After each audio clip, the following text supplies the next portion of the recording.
만일 음식 문제로 여러분의 형제가 근심하게 되면 그대는 더 이상 사랑을 따라 행하지 않는 것입니다. 그리스도께서 위에 죽으신 그 형제를 음식 문제로 망하게 하지 마십시오. 비방을 받지 않도록 하십시오. 하나님의 나라는 먹고 마시는 것이 아니라 성령 안에서 의와 평강과 기쁨입니다.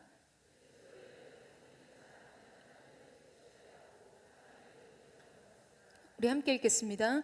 그러므로 화평을 이루고 서로 세워주는 일에 힘씁시다. 아멘. 할렐루야. 오늘도 우리 가운데 함께 하시는 주님의 이름을 찬양합니다. 오늘 우리를 새롭게 빚으시는 창조의 주인 되신 주님의 이름을 높여드립니다. 우리 이 시간 우리 놀라우신 하나님 앞에, 참 좋으신 주님 앞에 우리 큰 함성과 박수와 우리 영광과 찬양의 박수를 주 앞에 올려드리기를 원합니다. 사랑하는 주님, 오늘 이곳 가운데 임하셔서 주님 역사하시고 새 일을 행하여 주시옵소서. 아멘. 아멘. 사랑하는 여러분, 성령 충만하십시오. 말씀 충만하십시오. 우리의 영혼이 이미 하나님의 것으로 완전히 채워져서 다른 어떤 것도 여러분의 영혼의 내부에 침투할 수 없는 완전 무장의 승리가 우리 모두에게 있게 되기를 주님의 이름으로 축원합니다. 저는 평소에 이 책에 대한 기사를 좀 많이 찾아보는 편인데요, 인터넷 서점에 들어가서 신간이나 베스트셀러를 둘러보곤 합니다. 이 베스트셀러에 오른 이 책의 제목이나 목록들을 통해서 이 사람들이 지금 가지고 있는 가장 주요한 관심과 이 고민이 무엇인지를 엿볼 수 있거든요. 근데요, 요새 이 인터넷 서점의 베스트셀러 목록에 올라와 있는 책으로는 이런 것들이 있습니다. 무례한 사람에게 웃으며 대처하는 법, 신경 끄기의 기술, 나는 나로 살기로 했다, 혼자 있고 싶은데 외로운 건 싫어, 만만하게 보이지 않는 대화법, 당신과 나 사이, 이런 인간관계에 대한 처세법의 책들이 굉장히 많이 있습니다. 여러분 막 이렇게 제목만 들어도 딱 끌리지 않으세요? 끌리는 이유가 있는 거죠. 굳이 이런 책을 사서 봐야 될 필요가 있나라는 생각이 들면서도 이런 책이 계속해서 생산이 되고 베스트셀러가 되는 것을 보면 지금 이것이 사람들의 필요이고 또 큰 고민이자 삶의 문제라는 것을 알 수가 있습니다. 수험서나 자격증이나 만화책 같은 책들이 간간히 순위를 차지하고 있지만 대부분 인간관계에 대해 조언하는 책들이 압도적으로 높은 순위를 차지하고 있어요. 새로운 관계를 맺고 인맥을 관리하는 것에 이 권태감을 느끼는 그것을 뜻하는 것이 관택이라는 것, 그리고 쓰고 버리는 티슈처럼 필요할 때 잠깐 만났다가 끊는 그런 일회성 관계를 뜻하는 티슈 인맥, 이런 용어가 보여주는 것처럼 여러분, 인간관계의 피로감이나 고통을 호소하는 사람들이 너무나 많다는 것을 알게 됩니다. 더욱이 허울뿐인 SNS 인간관계의 허무함을 느끼는 사람이 많아지면서, 저희 SNS 공동체 말하는 거 아니에요, 일명 인맥 다이어트가 트렌드로 자리를 잡았어요. 이 포털 사이트에서 성인 남녀 3,000명을 대상으로 이 조사한 결과 나는 인간관계 안에서 인간관계 다이어트를 경험한 것이 있다라고 대답한 사람이 무려 46%였습니다. 10대를 제외하고는요, 모든 연령대의 스트레스의 원인이 주변 사람과의 갈등이고 직장에서 가장 큰 스트레스의 원인은 인간관계라고들 이야기합니다. 여러분, 우리가 직장 생활에서 이 감정적인 많은 손실을 경험하는 것은 지금 내가 해결해야 하는 업무량보다 그 일을 나한테 던지는 상사에 대한 불합리함이나 그 일을 하는 방식에 대한 불만일 때가 더 많습니다. 이 동료들과의 신경전과 갈등이 업무를 어렵게 만드는 것이죠. 일이 힘든 게 아니라 사람이 힘든 거예요. 여러분, 가정생활도 마찬가지 아닙니까? 가정에서 일어나는 불행한 사건들, 불행한 일들의 대부분은 가족 관계 간의 갈등들이에요. 상황이 이해가 안 되는 게 아니라 사람이 이해가 안 되는 것이죠. 사역도 마찬가지입니다. 사역이 힘들어지고 사역이 지치는 이유는 때로 감당해야 되는 사역의 무게 때문이 아니라 사람의 무게 때문이에요. 그 사람을 견딜 수 없어서 그 사역을 견딜 수 없습니다. 그 관계를 감당할 수 없어서 그 일이 감당이 안 되는 것이에요. 사랑하기 위해 순모임에 들어갔는데 오히려 사랑에 대한 회의감만 가질 때가 있다는 것입니다. 여러분, 그렇지 않으세요? 우리는 누구나 관계 안에서 갈등을 경험합니다. 관계를 통해 짓눌리고 마음이 짓눌리고 평안을 잃어버려요. 어떨 땐 영적인 방향성 자체를 상실할 정도로 거절감이나 분노에 시달립니다. 물론 뭐 어떤 성향이나 캐릭터 정도의 차이는 있을 수 있지만 난 아니다, 한 번도 그래 본 적이 없다, 혹시 그런 분 계세요? 여러분, 그런 분이 계시다면 그분은 사람이 아니에요. 관계의 문제는 어느 시대, 어느 문화나 어느 조직에 늘 있었던 문제였습니다. 이 교회 공동체 안에서도 말이죠. 2000년 전 대로마 제국을 변화시킨 로마 교회에서도 그랬습니다. 함께 고난을 견디고 역경을 이겨낸 성도들 간에도 관계 갈등이 있었어요. 그래서 바울은 로마서 총 16장 이 분량 중에 한 장 이상의 많은 분량을 이 관계의 문제에 집중적으로 다룹니다. 자, 오늘 관계에 대한 바울의 진단과 처방에 대해 우리가 함께 살펴보았으면 좋겠는데요. 우리 먼저 15절 말씀을 같이 한번 읽도록 하겠습니다. 15절 말씀 시작.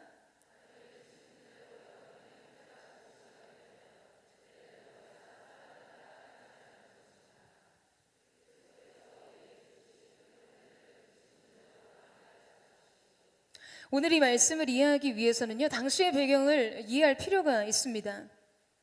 지금 바울이 언급하고 있는 이 음식 문제란 무엇일까?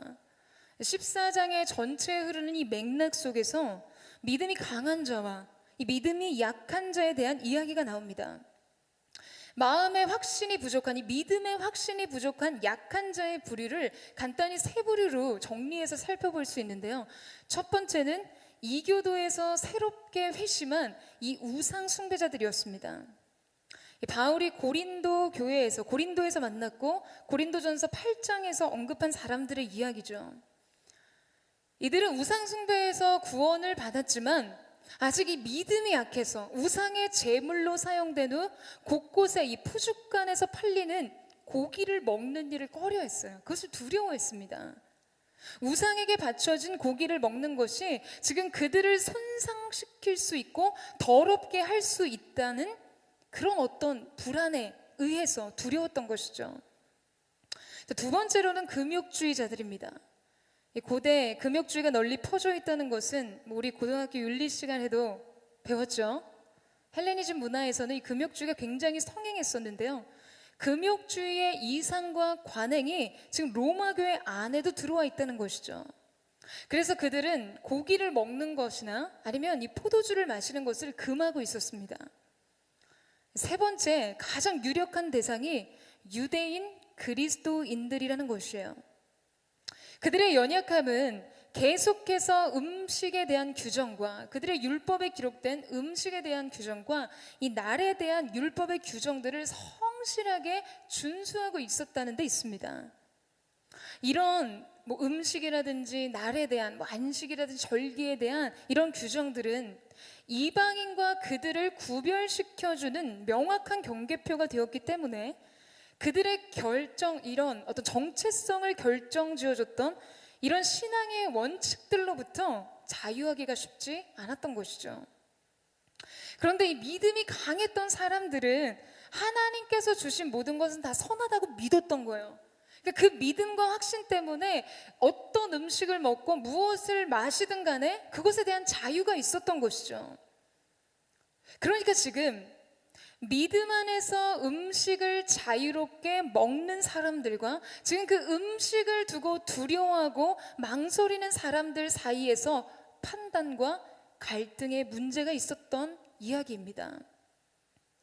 여러분, 사실은 이 음식 문제는요, 본질에 대한 문제가 아니었습니다. 그것은 어찌 보면 아주 사소한 생활의 단면이에요. 그런데 결론적으로 비본질의 문제가 본질을 흔들어 놓습니다. 여러분, 관계가 깨지고 공동체가 와해되고 교회가 쪼개져서 나뉘어지는 이유들을 가만히 들여보면요, 거의 대부분이 사소한 갈등과 이견으로부터 시작합니다. 첨예하게 대립하고 있는 그 문제들이 사실은 아주 사소한 문제들, 그런 사실들로부터 시작되었다는 거예요. 초래되었다는 거예요.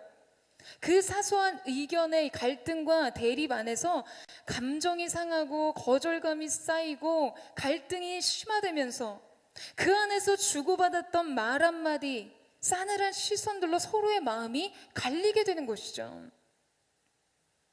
예전에 이 유기선 목사님이 그런 말씀을 한번 하신 적이 있었는데요. 지역교회에서 너무 훌륭하게 목양하고 그래서 이 부흥하던 한 교회가 완전히 깨졌어요. 이 회생이 불가능할 정도로 성도 간의 당파가 나눠지고 좁혀지지 않는 갈등과 분쟁이 있었습니다. 그래서 결국 이렇게까지 될 수밖에 없었던 그 이유가 뭐였는지를 들여다 보니까 처음에 시작이 교회 커튼 색깔의 문제 때문이었다는 거예요. 무슨 색 커튼을 하느냐. 여러분, 이 문제로 이견이 생기고 서로의 주장을 하다가 성도 간, 이 목회자 간의 이 관계 문제가 완전히 눈덩이처럼 불어난 것이죠. 여러분, 비본질이 가장 중요하게 수호되어야 하는 본질을 훼손합니다. 여러분, 이것을 기억하셔야 돼요. 우리의 삶뿐만 아니라 주변의 많은 한국교회가 이 고통의 값을 치르고 있습니다. 2000년 전 로마 교회와 또 고린도 교회 안에 있었던 이 음식의 문제가 오늘 이러한 본질의 문제 안에서는 동일한 문제 안에 사소한 비본질적인 문제로 시작되었다는 거예요. 그런데 이것이 오늘 성경에 기록되었다는 것은요, 이것을 통해서 오늘 성령께서 우리에게 말씀하시고자 하고 싶은, 우리 가운데 말하고 싶으신 것이 있다는 것이죠. 자, 그렇다면 우리는 어떻게 해야 하는가? 어떻게 하면 하나님께서 관계 안에 두신 가장 중요한 본질의 가치, 핵심의 가치를 지킬 수 있는가? 첫 번째로 다름을 인정하라는 것입니다. 여러분, 우리가 누군가와 관계를 맺을 때 소위 저 사람이 나랑 어느 깊이까지 갈 수 있는 사람인가, 얼마나 오래 지속할 수 있는 관계일까를 결정짓는 아주 중요한 기준이 있는데요, 그것은 바로 상대와 나의 공통 분모입니다. 무슨 말이냐 하면, 사람들은 대부분 아주 본능적으로 자신과 타인을 비교해서 지금 무엇이 같고 무엇이 다른지를 판단한다는 거예요. 새로운 관계 속에서 상대를 탐색할 때 이것은 굉장히 중요한 기준이 되는 것이죠. 지금 나와 비슷한 사람인가? 그것이 믿음이든 문화이든 배경이든 가치이든 비전이든 생각과 언어이든 심지어 옷 입고 돈 쓰는 내지는 먹는 스타일까지 같은 것을 추구합니다. 여러분, 그래서 관계의 깊이는 교제한 시간에 비례하지 않아요. 내가 좋아하는 것을 좋아하고 내가 싫어하는 것을 싫어하는 사람일수록 관계의 친밀도는 급속하게 이루어지기 때문입니다. 자, 그래서 우리가 인간관계에서 겪는 많은 갈등의 원인은 나랑 다르다는 인식에서부터 시작됩니다. 여러분, 인생에 있어서 부부관계만큼 친밀하고 또 부부관계만큼 특별한 인연이 어디 있겠어요? 그런데 이 님이라는 글자에 줄 하나 그으면 남이 됩니다. 이웃집 아저씨, 옆집 아저씨보다도 못한 존재가 돼요. 그런 식의 파경을 맞은 많은 부부가 가장 많이 하는 이야기가 뭡니까? 이혼의 가장 큰 명분이 뭐죠? 바로 성격 차이, 생각의 차이, 나랑 다르다는 거예요. 그리고 그 차이를 좁히지 못했다는 것이죠. 여러분, 그러니 심지어 직장 생활이나 직장에서의 관계를 맺든 교회 공동체 내에서 맺는 관계이든 우리가 가장 취약하게 안고 있는 관계의 문제는 차이를 극복하지 못한다는 것에 있습니다. 결국 이 서로의 다름을 인정하지 못한다는 것이죠. 여러분, 음식을 앞에 두고 로마 교회 성도들은 달랐어요.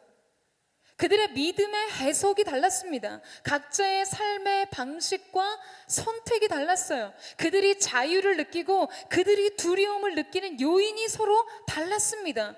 어떤 사람에게는 지극히 민감한 문제가 누군가에게는 문제의식조차 없었어요. 그리고 그 차이를 좁힐 수가 없었던 것입니다. 그것은 결국 오늘 본문 말씀에서 이야기하는 대로 형제를 근심하게 하고, 원문 그대로를 보면 고통스럽게 하다, 상처받게 하다, 그런 뜻을 가지고 있어요. 지금 이 음식 문제로 너희 형제를 망하게 하지 말라는 바울의 권면은 지금 이 음식의 문제로 수많은 사람들이 실족하고 믿음을 잃어버렸다는 것을 말해주는 것입니다. 망할 수 있다는 거예요. 서로가 서로의 차이를, 다름을 받아들이지 못하는 것이 이토록 심각한 결과를 초래했다는 것이죠. 여러분, 성도 안에는요 굉장히 다양한 스펙트럼이 있습니다. 믿음의 차이와 성향의 차이와 감수성의 차이가 있어요. 하나님께서는 이 우리 교회 공동체 안에서 우리가 함께 신앙 생활을 해나갈 때 이것에 대한 이해를 가지기를 원하십니다. 사실 우리가 서로 다름을 이해하며 그 다름을 인정하고 받아들이기만 해도 여러분, 해소될 수 있는 갈등이 너무나 많은데 이것을 받아들이는 일 자체가 힘든 거예요. 여러분, 혹시 이 말씀을 들으면서 지금 딱 떠오르는 사람이 있으시죠? 있는 거 다 알아요. 정말 달라도 너무 달라. 거리를 좁힐 수가 없어. 그래서 그냥 다 싫어요. 그냥 나한테 아는 척만 해도 싫어요. 그런데 모른 척하면 더 싫어요. 쟤 왜 나한테 지금 모른 척하는 거야? 왜 저러고 하는 거야? 그래서 막 거품을 뭅니다. 지금 우리가 이 말씀을 나누는 중에 여러분의 마음과 생각 속에 스치고 지나가고 자꾸 그 사람과 나의 관계가 이 말씀 안에 대입되는 사람이 저마다 있을 것이에요. 그것이 가족이든 지인이든 동역자이든 직장 내 관계이든 지금 생각하는 바로 그 사람, 여러분, 그 사람은 내가 아닙니다. 나와 같을 수가 없어요. 개인이 지나온 삶의 역사가 달라요. 가정 환경이 다르고 문화가 다르고 서로가 겪어온 삶의 경험과 사건이 달랐습니다. 그렇기 때문에 형성된 감정의 결이 다르고 판단의 관점이 다르고 장점과 약점이 다른 것이에요. 여러분, 이것을 이해하고 나와 다른 그 사람을 볼 때 우리는 마음속에 많은 문제들이 풀어지게 되는 것을 알게 될 것입니다. 관계 안에 엉킨 실타래가 풀리는 지점은 바로 이 사실을 받아들이는 것에 있어요. 여러분, 순배정 받을 때, 공동체 올 때, 팀에 들어갈 때, 새로운 사람들 만날 때 여러분, 다름을 인정하고 시작해 보세요. 그리고 그 다름 안에서 그 사람을 이해해 보세요. 믿음의 수위에 대한 차이를 이해하고 받아들여 보세요. 그러면 많은 것들이 풀어지고 많은 것들이 용납되기 시작할 것입니다. 저는 오늘 저와 여러분 가운데 그 은혜가 있게 되기를 주님의 이름으로 축원합니다. 자, 두 번째로 사랑을 따라 행하는 것입니다. 여러분, 저를 한번 따라해 보시겠어요? 본질적인 것에는 일치를, 비본질적인 것에는 자유를, 모든 것에는 사랑을. 여러분, 본질에 대해서는 믿음이 우선이고 비본질에 대해서는 사랑이 우선이라는 것이죠. 이 기준이 우리에게도 필요합니다. 사도 바울은 복음에 있어서는 타협이 없는 투사와 같은 사람이었어요. 조금이라도 그 하나님 앞에서 영적인 이 말씀과 진리에 다른 이견이 있거나 이 본질의 훼손이 있을 수 있는 다른 생각에 있어서는 한치의 양보가 없는 사람이었습니다. 그래서 그가 로마서 전체에서 강조하고 있는 오직 믿음으로, 오직 은혜로 우리의 구원을 설명하는 이 두 가지 위에 다른 의로움이나 다른 선행이나 다른 진리를 전하는 자에게는요, 여러분, 정말 무서운 저주를 퍼부었던 사람이었습니다. 그런데 그리스도의 복음에 대한 본질적인 믿음 외에 다른 모든 것에 대해서는 유연한 사랑으로 해야 한다는 원칙이 그에게 있었다는 것이죠. 그런데 여러분, 믿음은 자유를 주고 사랑은 그 자유를 제한합니다. 이 둘의 관계는 팽팽한 긴장 관계이면서 동시에 서로를 보완하는 것이에요. 자, 여러분 한번 생각해 보세요. 이 커플이요, 연애를 할 때를 보면요, 서로를 향한 깊은 신뢰와 이 믿음이 있으면 관계 속에서 많은 자유가 허용됩니다. 믿기 때문에 통제하지 않아요. 믿음은 자유를 줍니다. 그런데 자꾸 막 형제나 자매가 막 카톡 확인하고 일일이 확인하고 어디서 뭐 해야 되는지 다 알아야 되고 누구랑 있는지 막 페이스타임으로 안면 인식해야만 한다면, 여러분, 이유는 간단합니다. 믿음이 없어서 그래요. 그래서 자유를 줄 수 없는 것입니다. 반면에 믿음이 있으면 서로가 원하는 것을 할 수 있는 자유가 생기는 것이죠. 그리고 이 믿음이 전제된 상태에서 깊은 사랑을 가지고 있으면요, 사랑은 자기에게 주어진 자유를 사용하는 것을 스스로 제한합니다.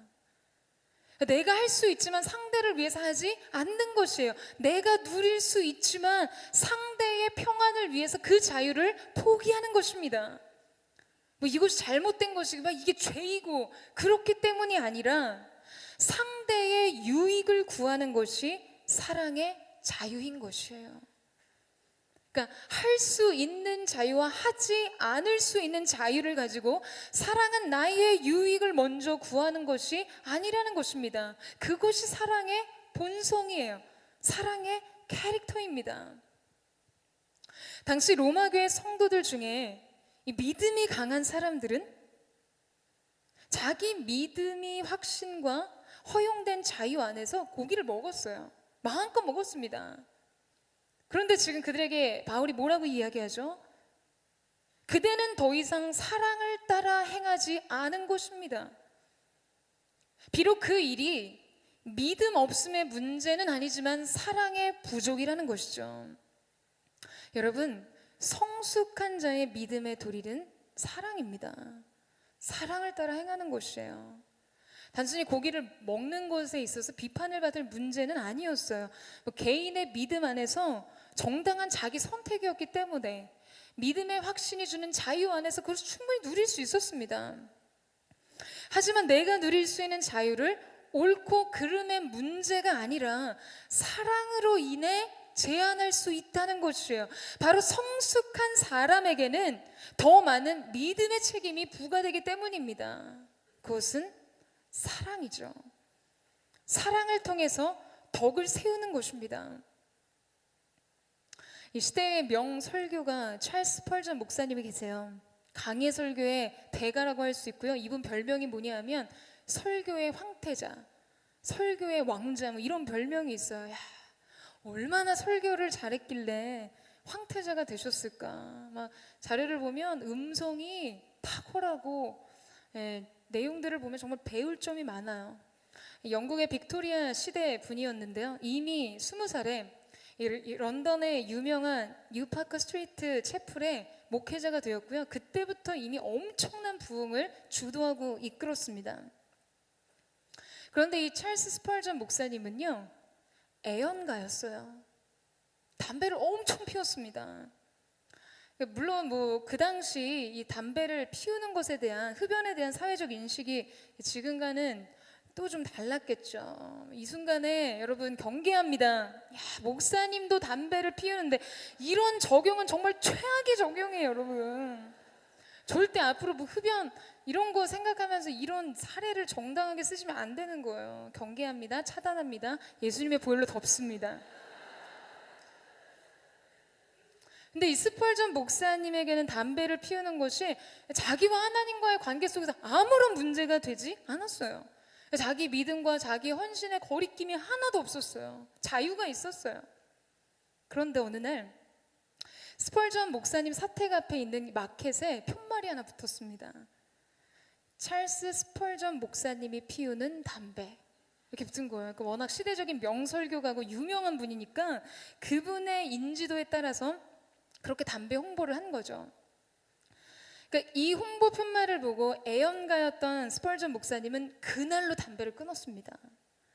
그러니까 하나님과 자기와의 관계 속에서 그것이 본질적인 복음이나 신앙의 성숙과 구원의 문제에 영향을 끼치지는 못하지만 다른 사람들과 교회 공동체의 덕을 세우는 일이 아님이라는 것을 인식한 것이에요.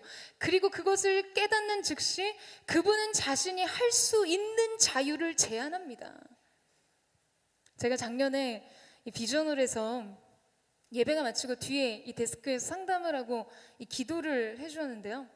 완도에서 저희 예배에 오시는 분이 계셨어요. 대단하죠? 울산에서도 오시는 분들이 있었는데요. 근데 그분이 가끔 이 완도 특산품을 저에게 주실 때가 있었거든요. 정말 때깔이 좋은 건어물 같은 거 있죠. 너무 귀한 거예요. 어느 날 제가 이제 데스크에서 상담하고 기도하고 나서 이제 그분을 만났는데 저한테 고향의 특산물이라고 하면서 뭔가 선물을 주셨어요. 제가 너무 감사합니다 하고 봤는데 와인이에요. 여러분, 와인이요. 제가 정말 순간 당황했어요. 목사는 술 안 마시는데 이걸 어떻게 해야 될까? 그런데 여러분, 사실 뭐 와인이 원래 심장 좀 안 좋고 위장이 좀 안 좋은 사람들에게 와인이 좋다면서요. 그래서 사실 바울도 디모데에게 너 약간의 포도주를 좀 써봐라 뭐 이런 이야기를 하기는 했어요. 근데 잊으세요. 네. 그러니 여러분, 제가 이걸 좀 마신다고 하나님에 대한 제 갈망이 희석이 되겠습니까? 여러분, 제 믿음이 훼손이 되겠습니까? 아니, 그럴 수는 없어요. 마실 수 있는 자유가 제게 있습니다. 저는 확신해요. 그런데 여러분, 제가 그렇다고 그 믿음 안에서, 그 자유 안에서 그날 MC단 회의 때 전체 딱 모아놓고 몸에 굉장히 좋은 건데 한 잔씩 잔을 받아라 쫙 돌렸어요. 와인 냄새 막 풍기면서 양효 그룹별로 라운딩을 돕니다. 자, 그러면 어떻게 됐을까요? 저는 여기 없겠죠. 그럼 저는 그것을 정말 분명하게 확신합니다. 여러분이 저를 가만두지 않았을 거예요. 와인은 마시지 않고 요리에 썼는데요. 좀 감사해요. 근데 여러분, 우리가 기억해야 하는 것은 이것입니다. 우리가 무엇을 하고 무엇을 하지 않는 것의 기준은 사랑이 되어야 한다는 것이에요. 사랑을 따라 행하는 것입니다. 여러분, 그리고 이것은 그저 내 사랑이 가진 상대를 위한 배려만으로 끝나지 않아요. 우리가 사랑을 따라 행할 때 그 사랑이 우리 자신을 지켜주게 됩니다. 사랑 안에 있을 때 모든 것이 안전하고 온전해져요. 실수가 없습니다. 사랑은 모든 것의 완성입니다. 바울의 권면이 지금 그것을 우리 가운데 말해주고 있어요. 우리 16절 말씀을 같이 한번 보시겠어요? 16절 말씀을 같이 한번 읽겠습니다. 시작.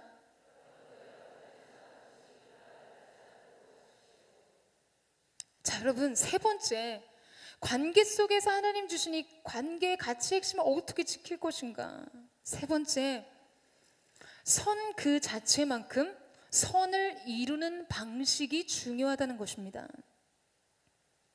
사랑은 선한 의지를 가장 온전하고 평화롭게 이루는 방식이에요. 사랑은 다른 사람들에 대한 우리의 삶의 방식이 되어야 하는 것입니다. 여러분, 이 사실에 동의하세요? 동의하십니까? 여러분, 그래서 사랑을 따라 행하지 않으면 그것이 설사 선을 위한 것이라 할지라도, 그것이 선을 목적으로 한 것이라 할지라도 비방을 받을 수 있다는 것이에요. 이것을 기억해야 합니다. 제가 며칠 전에 기사를 봤는데요. 이 프랑스 대통령 마크롱에 대한 기사였어요. 이 불통의 리더십이 부른 역설, 정책 좋지만 마크롱 싫다, 뭐 이런 것이에요. 21세기 나폴레옹으로 불리는 에마뉴엘 마크롱 프랑스 대통령이요, 이 당선이 1년도 채 되지 않는데 지금 시점에서 이 통치 스타일이 권위적이라는 이런 평가에 직면하게 되었습니다. 그러니까 나폴레옹식 독재, 통치 스타일이란 독재 정치라는 혹평이 있었어요. 유권자 10명 중 6명은 마크롱에게 불만족한다는 답변을 내놓고 그의 지지율은 60% 이상에서 급격하게 40% 선으로 하락했습니다. 그런데 아이러니하게 그의 집권 이후에 이 해외 자본의 투자 증가, 실업률의 하락, 기업의 인수합병 규모의 증가, 이 대부분의 모든 경제 지표가 호전되는 상황에서 이것이 나왔다는 거죠. 더 흥미로운 것은 마크롱의 정책에 대해서는 긍정적인 답변이 많았다는 거예요. 경제 성장과 경제 정책에 있어서 많은 사람들이 동의하고 만족했습니다. 외교 정책에 대한 능력도 굉장히 높게 평가했어요. 심지어 그가 대선의 공약으로 내세웠던 그 공약들을 잘 지키고 있다는 긍정적인 결과까지 있었습니다. 그런데 마크롱의 통치 방향이나 개혁의 내용에 대해서는 동의하지만 그의 개혁의 방식에 대해서는 동의할 수 없다는 것이죠. 인간의 삶을 개선하기 위한 정책들이 정작 인간에게 있어서 가장 중요한 가치는 훼손했다는 것이었어요. 대학생들의 평화 시위들을 강제 진압한다거나 의회나 절차를 무시하면서 개혁을 추진하고 제왕적인 통치 방법으로 많은 과정을 통제하려 한다는 평가를 받았습니다. 이 프랑스 사회는 전통적으로 성과 못지않게 이 절차적 당위성을, 정당성을 중요시하고 또 이런 문화에 대한 굉장히 깊은 자부심을 가진 사회거든요. 그렇기 때문에 그의 권위적이고 강압적이고 통제하는 통치 스타일이 저항을 받는 것이죠. 사랑하는 여러분, 사람들은 저마다 자기 옳음에 대한 이유를 가지고 있습니다. 그리고 나름 그것이 선한 것이라고 믿어요. 그리고 결과적으로 그것이 선일 수 있습니다. 그런데 더 중요한 것이 있다면 지금 그 선을 추구하는 방식이라는 것이죠. 그 선을 추구하는 과정이라는 거예요. 과정의 방식이라는 것이에요. 그것이 얼마나 많은 사람들을 원만하게 인격적으로 설득할 수 있는지도 중요한 문제가 되는 것입니다. 로마 교회 믿음이 강한 사람들에게 있어서 여러분 지금 이 음식의 문제는 어떻게 해석이 되었을까요? 아니 지금 더 본질적으로 중요한 문제들이 이렇게 많이 있는데 영적으로 아무 의미가 없고 쓸데없어 보이는 고민을 하고 있는 것처럼 느껴질 수 있었을 것입니다. 그들의 입장에서는 불필요한 갈등일 수 있었던 거죠. 그리고 그것은 근거가 없는 두려움이잖아요. 바울도 그렇게 얘기했어요. 그것을 받아들이는 자의 믿음이 그것을 결정한다고 했기 때문에 이것은 근거가 없는 두려움이야. 이거는 근거가 없는 불안이야. 여러분 그것을 설명해 주고 싶었을 것입니다. 그건 아니라고 말해주고 싶었을 거예요. 그리고 더 자유로운 방식의 삶, 하나님이 주시는 믿음 안에서의 자유를 누릴 수 있도록 가르쳐주고 싶었을 것입니다.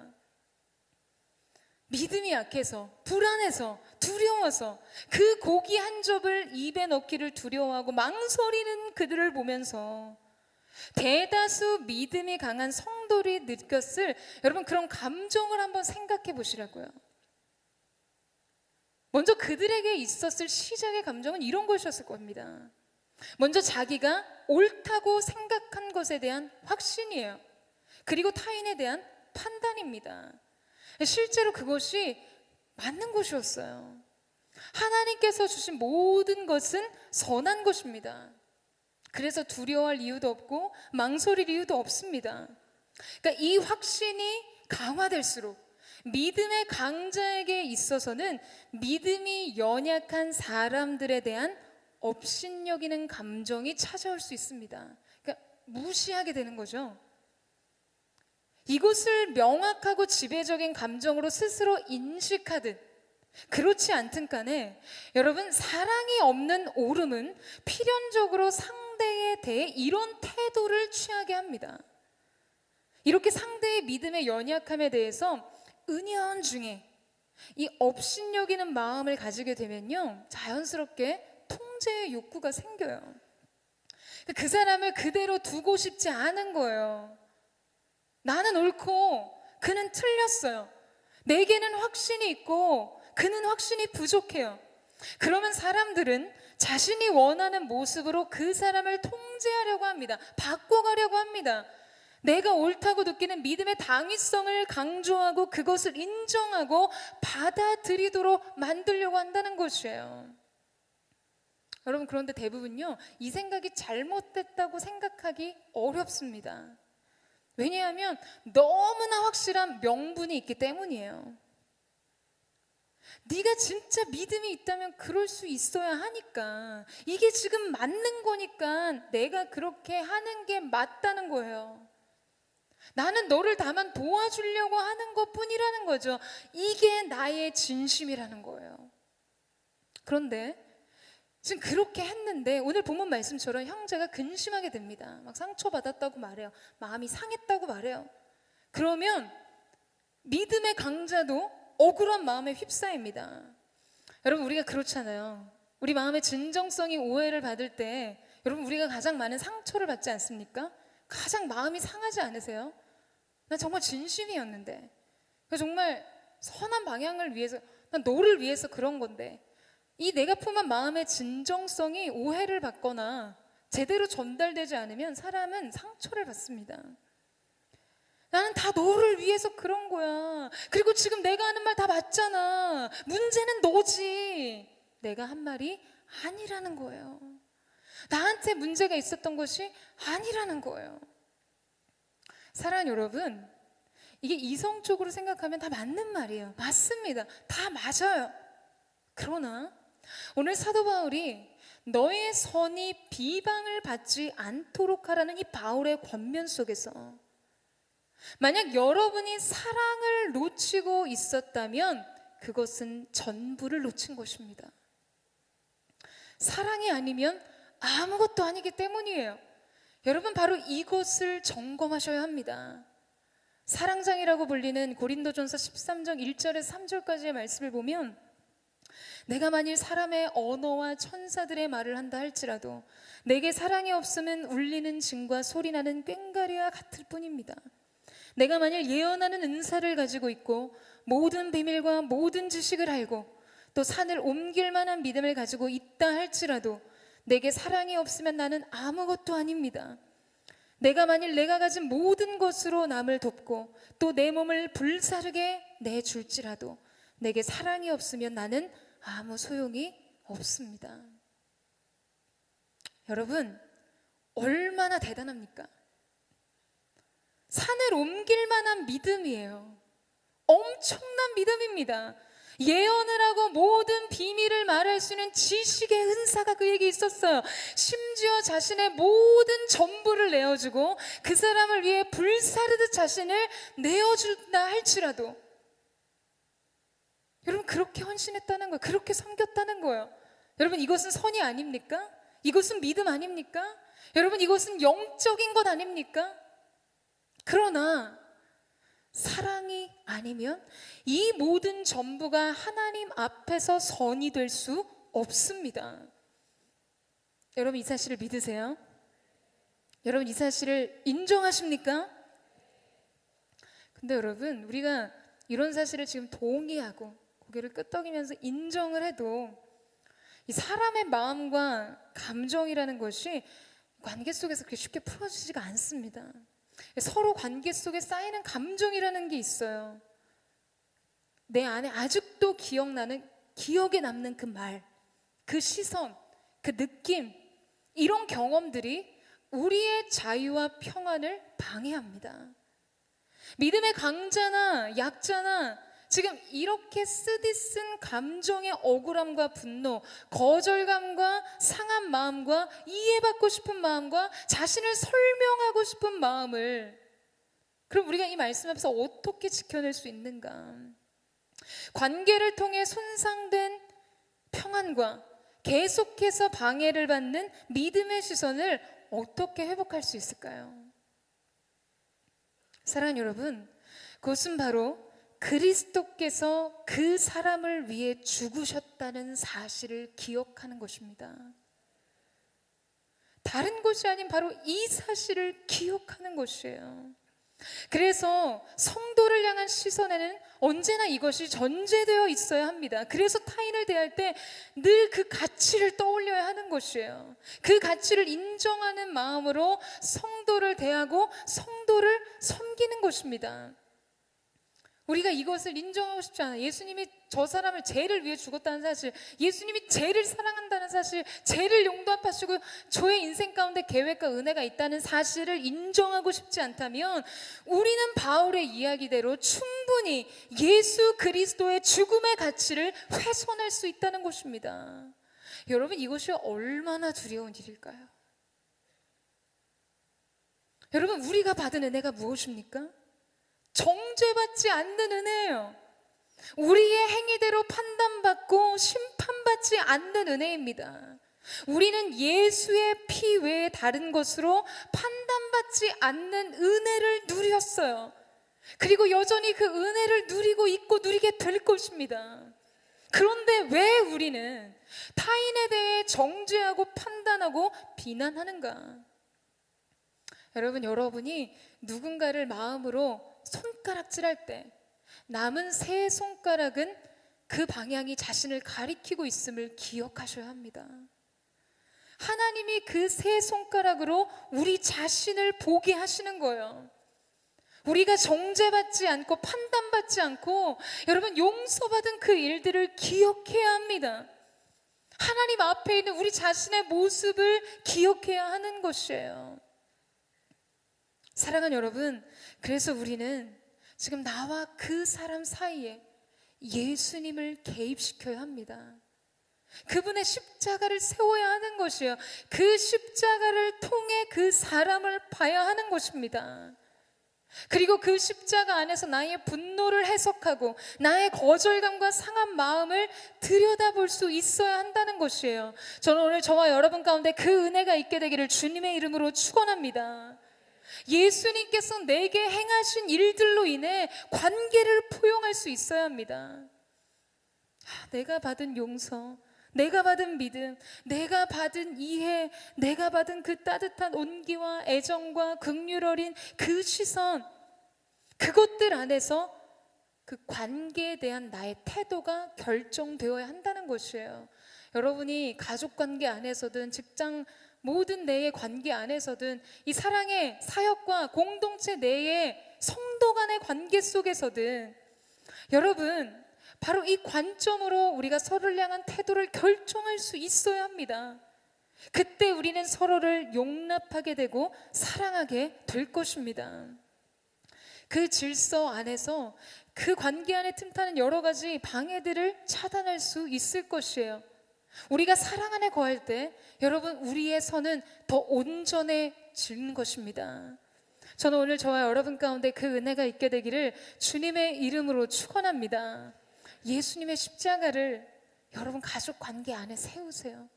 그 십자가를 통해 가족을 바라보세요. 그 관계를 바라보세요.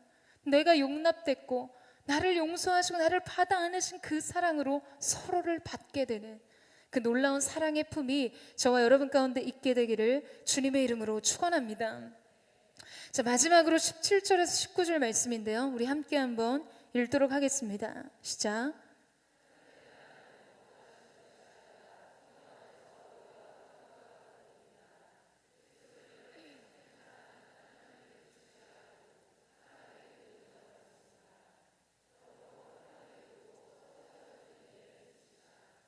여러분, 바울은 결론적으로 이제 그들 모두의 시선을 옮깁니다. 사소하고 비본질적인 문제에 함몰되어 있던 그들의 마음과 시선이 무엇을 바라보고 무엇을 추구해야 하는지를 재조명시켜주는 것이죠. 우리가 추구해야 할 더 높은 가치를 명확하게 보여주는 것입니다. 하나님의 통치는 무엇으로 배를 채우느냐, 이러한 문제가 결코 아니라는 것이에요. 성령 안에서 의와 평강과 희락을 누리는 것이라고 말합니다. 하나님의 통치 아래 있는 성도들의 삶에 나타나는 특징인 것이죠.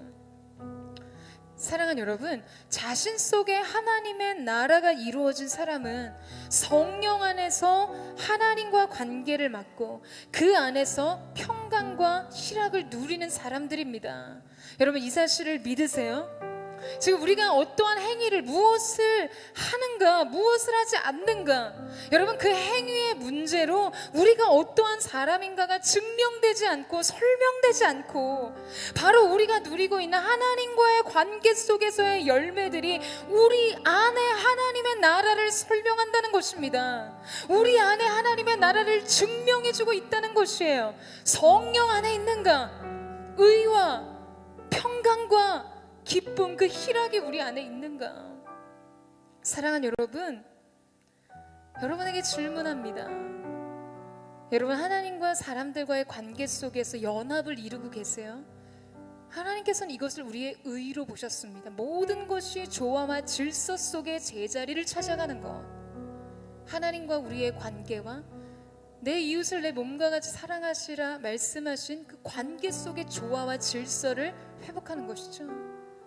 그리고 그 안에 평강이 있는 것, 기쁨이 있는가, 여러분, 그것을 확인하셔야 돼요. 지금 여러분이 성령 안에서 그 의와 평강과 희락을 누리고 있다면 여러분은 여러분 안에 하나님의 나라를 보고 있는 사람인 것입니다. 만약 어떤 한 영역이 깨어져 있다면 지금 무엇이 옳고 그른가, 선을 향해 마땅한 것이라는 자기 옳음에 대한 항변이 아니라, 여러분, 바로 이것을 회복하는 것이 필요한 것입니다. 하나님 나라, 여러분 안에 하나님의 통치의 열매들을 발견하는 자리로 나아가는 것이에요. 사람 간의 문제가 아니라는 것입니다. 사랑하는 여러분, 오늘 우리 마음속에 다시금 하나님의 나라, 그분의 통치가 임하게 되는 거룩한 은혜가 있게 되기를 주님의 이름으로 축원합니다. 하나님의 나라는 먹고 마시는 것에 있지 않고 오직 의와 평강과 희락에 있다. 오늘 우리의 내면 속에, 우리의 영혼 속에, 우리의 삶 속에, 우리가 맺고 있는 모든 관계 속에 바로 이 하나님 나라, 그분의 통치의 열매가 회복되는 우리 모두가 되기를 주님의 이름으로 축원합니다. 오늘 관계 속에 깨어진 아픔을 경험한 사람들, 뭔가 업신여김을 당하고 무시당한 것 때문에 거절감과 상한 심령이 있는 자들, 본질의 문제가 아니었음에도 불구하고 이런 갈등 관계 속에서 깨어졌던 모든 마음, 쌍방간의 모든 그 상한 심령 속에 성령께서 새 기름으로, 신선한 기름으로 모든 관계를 온전케 하시기를 주님의 이름으로 축원합니다. 빛이 있으라 하심에 빛이 있었던 것처럼 창조하신 하나님께서 오늘 우리의 삶과 모든 삶의 영역 속에 재창조의 열사, 새로운 질서를 확립케 하시는 놀라운 은혜가 있게 되기를 주님의 이름으로 축원합니다. 이 시간 우리가 함께 찬양하며 하나님 앞에 나아가기를 원합니다. 우리 함께 찬양하며 기도하며 나아갈 때 사랑하는 주님, 우리가 정직하게 하나님 앞에 우리의 마음을 드리기를 원합니다. 하나님의 일하심이 우리 가운데 나타나기를 원하고, 아버지 하나님, 지적으로는, 이성적으로는 동의가 되지만 내 가슴이 그것을 동의할 수 없어서 힘든 사람들, 사랑하는 여러분, 감정이 믿음을 이끌게 하시면 안 돼요. 믿음이 감정을 이끌게 하셔야 합니다. 믿음으로 내 감정을 말씀 앞에 순종하게 하고 순복하게 할 때 여러분은 반드시 하나님 나라가 여러분 안에 맺게 하는 결실을 얻게 될 것입니다. 그리고 오늘 본문의 결론과 같이 하나님과 사람들 앞에 칭찬받는 존귀한 자로서 우리의 삶을 회복시켜 주실 것입니다. 우리 그 마음 고백하며, 하나님, 내 마음을 보세요. 지금 내 안은 너무나 많은 것이 무너졌고 상처받았고 상하고 깨어졌습니다. 그러나 이 마음 그대로 주님 앞에 드리고 주님이 내게 오심으로 내 안에 주님의 마음으로 모든 것이 회복되는 거룩한 은혜가 있게 하여 주시옵소서. 보소서 주님, 나의 마음은 선한 것 하나 없습니다. 그러나 내 모든 것 주께 드립니다. 사랑으로 안으시고 날 다시 한번 고백합니다. 보소서 주님, 보소서 주님. 주님 나의 마음을 보소서. 선한 것 하나 없습니다. 그러나 내 모든 것 주께 드립니다. 사랑으로 안으시고 날 새롭게 하소서. 주님 마음 나게 주소서. 내 아버지 주님 마음 나게 주소서. 나를 향하신 주님의 뜻이 이루어지도록 주님 마음 내게 주소서. 다시 한번 고백합니다. 보소서 주님. 나의 마음을 주님 선한 것이 없는 나의 선한 것 이 시간 주님 앞에 올려드리며 나아갑니다. 없습니다. 그러나 내 모든 것 주께 드립니다. 사랑으로 안으시고 날 새롭게 하소서. 주님 마음 내게 주소서. 내 아버지 주님 마음 내게 주소서. 나를 향하신 주님의 뜻이 이루어지도록 주님 마음 우리 선포하며 내게 사랑을 가르치소서. 내게 사랑을 가르치소서. 당신의 마음으로 용서하게 하소서. 주의 성령 내게 채우사 주의 길 가게 하소서. 주님 당신 마음 주소서. 주의 성령 내게 채우사 주의 길 가게 하소서. 주님 당신 마음 주소서. 주의 성령 내게 채우사. 주의 성령 내게 채우사 주의 길 가게 하소서. 주님 당신 마음 주소서. 주님 마음 내게 주소서. 주님 마음 내게 주소서. 내 아버지 주님 마음 내게 주소서. 나를 향하신 주님의 아버지 뜻이 이루어지도록 주님 마음 우리 전심으로 거룩한 손을 높이 들고 주님 마음 내게 주소서. 주님 마음 내게 주소서. 우리 마음을 주께 드리며 내 나아갑니다. 아버지 주님 마음 내게 주소서.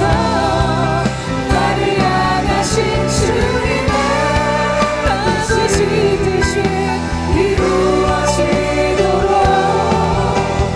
주님 마음 내게 주소서. 사랑하는 여러분, 오늘 우리가 기도할 때 여러분 한 가지 우리가 마음에 품고 시작해야 하는 것이 있습니다. 그것은요, 하나님이 여러분의 마음을 이해하신다는 거예요. 여러분이 어느 입장에서든 이 관계 속에서 해를 입었던 그 손상된 감정과 그 상함과 감정과 상처와 그 관계 안에 여전히 여러분의 마음을 찌르는 그 고통스러운 기억에 대한 여러분의 심정을 하나님이 알고 계세요. 그것을 이해하지 않으시고 당위적으로 여러분에게 사랑해야 한다, 품어야 한다, 이해해야 한다, 다름을 인정하라고 말씀하시는 것이 아니었습니다. 만약 그랬다면 예수님께서 친히 이 땅에 오셔서 십자가를 지실 이유가 없었어요. 그분은 우리를 동정하시는 하나님이십니다. 우리의 아픔과 우리의 괴로움과 우리가 견딜 수 없는, 인정하고 이해하고 싶지 않은 그 마음의 감정이 무엇인지 알고 계시고 이해하세요. 여러분이 지난 시간 가정 안에서 받았던 상처와 상함이나 대화가 되지 않아서 분통이 터지듯 답답하고 가정 안에 소망을 둘 수 없는 그 고통스러운 감정과 마음이든, 직장 내에서 아프게 오갔던, 인격을 모독했던 그 내 마음의 가시와 같이 박혀있는 그 모든 비인격적인 이야기들, 눈빛과 시선과 태도들, 그것에 대한 상한 감정을 하나님 가슴 아파하세요. 이해하십니다. 사역을 한다고, 교회 공동체라고 용납되고 이해받고 사랑받고 싶었는데 여기 와서 상처받았어요. 여기 와서 관계가 더 어려워요. 사랑하는 여러분, 주님이 그것을 알고 계세요. 예수님이 버림받으셨고, 예수님이 질고를 당하셨고, 예수님이 모욕과 수치를 당하셨고, 예수님이 거절당하셨어요. 누구보다도 여러분의 그 마음을 잘 알고 계세요. 내가 빛이다, 내가 양의 문이다, 내가 너희를 위해 이 땅에 왔다고 수없이 이야기했지만 그의 사람들이 그를 거절했습니다. 거절했을 뿐만 아니라 그분을 나무에 달았어. 저주받은 자라고, 네가 메시아 하나님의 왕이며 하나님의 아들이래, 내려와 너 자신을 먼저 구원하라고 조롱하고 비난했습니다. 그것을 감내하신 분이 우리 주님이세요. 무엇 때문에? 저와 여러분을 위한 사랑 때문에요. 그래서 주님은 우리 가운데 말씀하실 수 있는 거예요. 먼저는 사랑하는 딸아, 사랑하는 아들아, 내가 너의 마음을 깊이 알고 있다. 내가 너의 상함과 상처를, 지금도 기약하면 쓰라린 너의 고통스러운 감정을 내가 알고 이해하고 있다. 내가 너를 품기를 원하고 너를 위로하기를 원하고, 그래서 너를 위해 십자가를 지었다고 말씀하세요.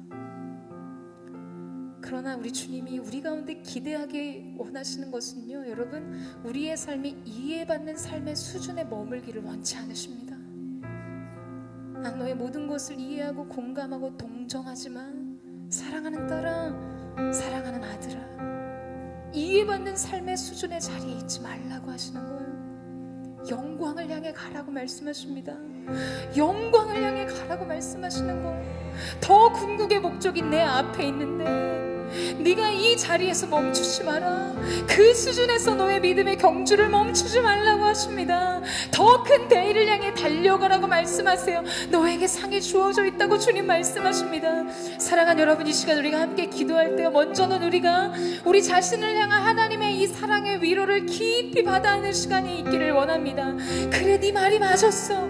너의 반응이 맞았어. 그래, 너는 그때 그럴 수밖에 없었지. 나는 너를 이해한다. 그렇게 공감하시는 주님의 사랑의 시선과 손길을 여러분 경험하십시오. 거룩하신 주님, 오늘 오셔서 하나님의 사람들을 위로해 주십시오.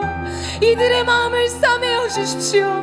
위로의 성령으로 기름 부어주시고, 고통 속에 몸부림치는 이들의 모든 상한 감정의 기억과 마음을 고치시는 주, 사랑하시는 주님의 놀라우신 은혜의 손길이 오늘 각 사람 가운데 부어지게 하여 주시옵소서. 우리 그 사랑의 주님을 바라보며 우리의 심정을 주님 보좌 앞에 토하며 이 시간 합심해서 동성으로 기도하며 나아가겠습니다. 주여, 사랑하는 주님, 오늘 하나님의 사람들이 고통스러운 마음으로 여전히 자신의 인생 속에 상한 감정과 상처의 기억들을 끌어안고 오늘 이 자리에 나왔습니다. 인생에 주어졌던 관계의 모든 갈등들이 여전히 해결되지 않은 채 아버지 하나님, 오늘도 건들면 아픈 상처처럼 그렇게 골마버린 내면의 아픔을 가지고 오늘 이 자리에 나왔습니다. 존귀하신 주님께서 한 사람 한 사람 이들 머리 위에 안수하여 주시고 주님 기름 부어 주시옵소서. 딸아, 내가 내 마음을 안다. 너의 답답함과 너의 그 마음이 외치는 소설을 내가 듣고 있다고 주님 말씀하시면 그 순간에 아버지 하나님, 우리는 우리의 진정성을 오해받았던 그 순간, 우리의 깨어짐을 아버지 고통스럽게 여전히 오늘 현재 속에서도 끌어안고 있는 사람들이 있습니다. 성령께서 기름 부어주시고 성령 안에 이들을 이끌어주셔서 오늘 하나님의 나라의 의의 열매, 아버지 안의 모든 평강의 열매, 희락의 열매가 이들 삶 가운데 맺혀질 수 있도록 성령 하나님 함께하여 주시옵소서. 예수님이 당하신 질고를 기억합니다. 따라 나도 거절당했다, 나도 버림받았다, 나도 조롱받고 모욕당했다. 네가 그 순간 너희 마음 앞에 가시돋친 그 많은 무수한 말, 내가 그것을 누구보다 이해한다고 말씀하시면 너는 내게로 오라, 내게로 오라고 주님 말씀하십니다. 주님 역사하여 주십시오. 상한 마음들, 고통받는 영혼들, 깨어진 심령마다 하나님 위로의 성령으로 기름 부어주셔서 다시 회복해 하시고 주님 앞에 설 수 있는 믿음의 능력이 부어지게 하여 주시옵소서. 오직 우리는 성령 안에 거하기를 원하고 주님 앞에 나아가기를 원하오니 주님 역사하여 주시옵소서. 그들을 행하실 주님을 찬양하며 나아갑니다. 주님 앞에 우리의 마음을 드리며 나아갑니다. 마음이 상한 자를, 마음이 상한 자를 고치시는 주님, 하늘의 아버지 날 주관하소서. 주의 길로 인도하사 자유케 하소서. 새 일을 행하사 부게 하소서. 그의 줄이고 목이 마르니 성령의 길을 부소서. 그의 줄이고 목이 마르니 내 잔을 채워 주소서. 성령으로 채우사, 성령으로 채우사 주보게 하소서. 주님의 임재 속에 은혜 알게 하소서. 주 뜻대로 살아가리 세상 끝날까지. 나를 빚으시고 새날 열어주소서. 그의 줄이고 목이 마르니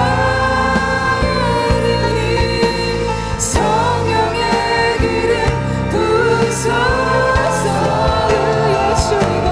그의 줄이고 목이 마르니 내 잔을 정신으로 주님 바라보며 그의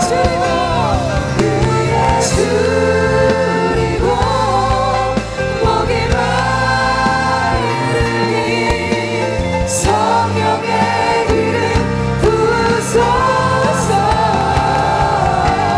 그의 줄이고 목이 마르니 내 잔을 채워 주소서.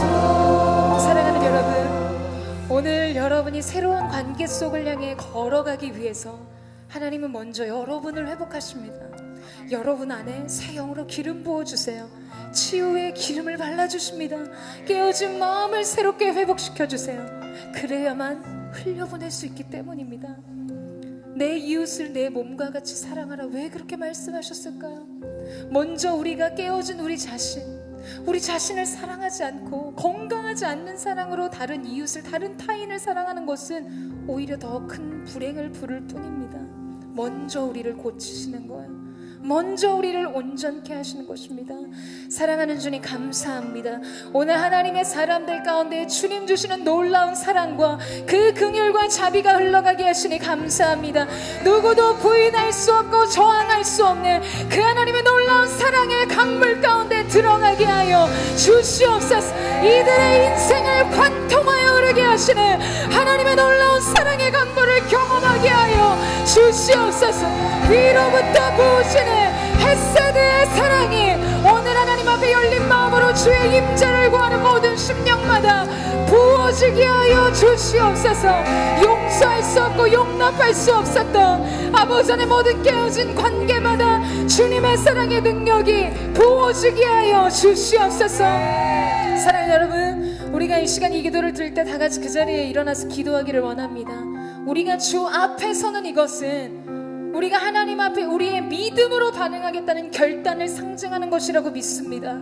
감정이 동할 때 믿음의 능력이 발휘되는 것이 아니라, 감정에 믿음이 따라가는 것이 아니라 믿음의 감정이 따라가야 하는 것입니다.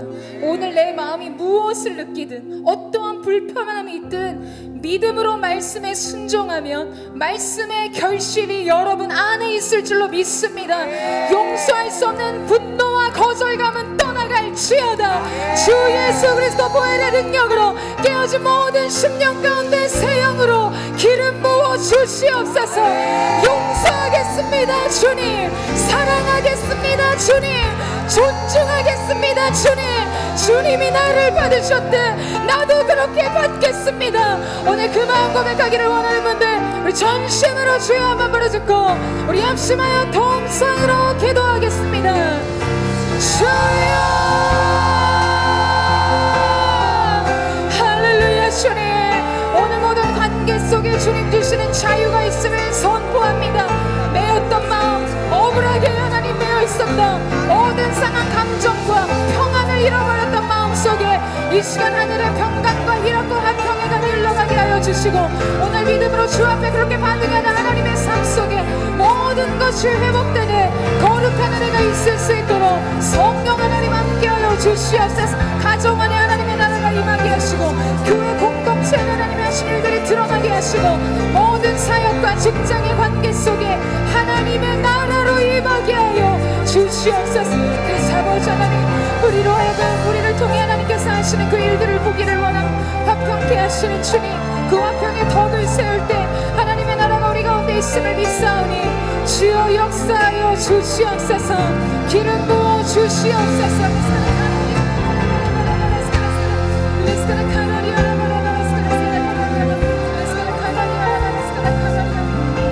각 사람 한 사람 한 사람 속에 이 믿음의 결단에 하나님 인도하여 주시고, 아버지 하나님 앞에 반응하며 나아갈 수 있도록 주님 도우시고 함께하여 주시옵소서.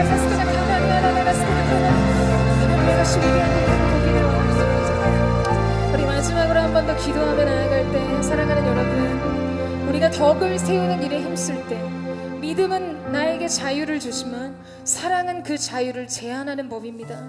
본질에 있어서는 일치를, 비본질에 있어서는 우리가 정말 사랑을, 모든 것에 있어서 사랑을 더하는 하나님의 사람들이 되기를 주님의 이름으로 축원합니다. 그때 하나님, 세상과 하나님과 사람들 앞에서 존귀의 여김을 받는 하나님의 사람들이 되게 하여 주시옵소서. 어둠을 밝히는 빛으로, 모든 부패와 상함을 회복하는 소금으로 이들의 인생을 축복하여 주시옵소서. 새로운 영적인 세계들이 열리는 시간을 경험할 수 있도록 도와주시옵소서. 우리 그 마음의 결단 하나님 앞에 올려드리며 우리 전심으로 주여 한번 부르짖고 기도하겠습니다.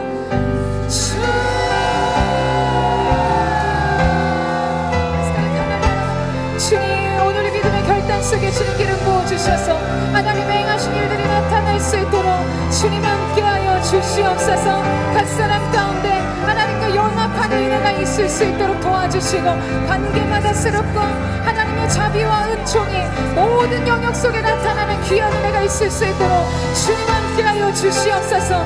이 시간 내가 나사렛 예수 그리스도의 이름을 명하노니 이 사랑의 연합을 방해하고 깨는 더러운 어둠의 권세들아, 묶임을 받고 떠나갈지어다. 모든 어둠의 저주스러운 결박들이 끊어지게 하시고, 억압과 속박이 끊어지는 은혜가 있게 하여 주시고, 하나님의 일들이 나타날 수 있도록 주여 역사하여 주시옵소서. 주님 기름 부어주옵소서.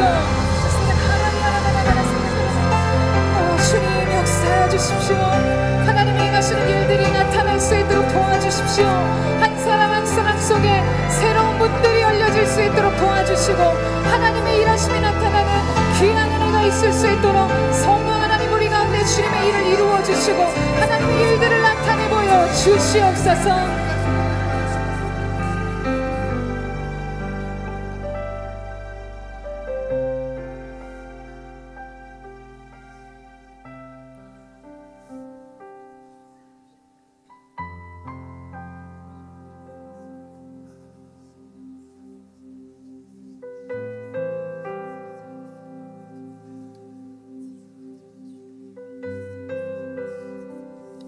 사랑하는 주님, 우리의 인생이, 우리의 감정이, 우리의 마음의 계획이 깨어진 그릇 같다 할지라도 주님은 우리를 향해 나는 너의 인생의 토기장이라고 말씀하십니다.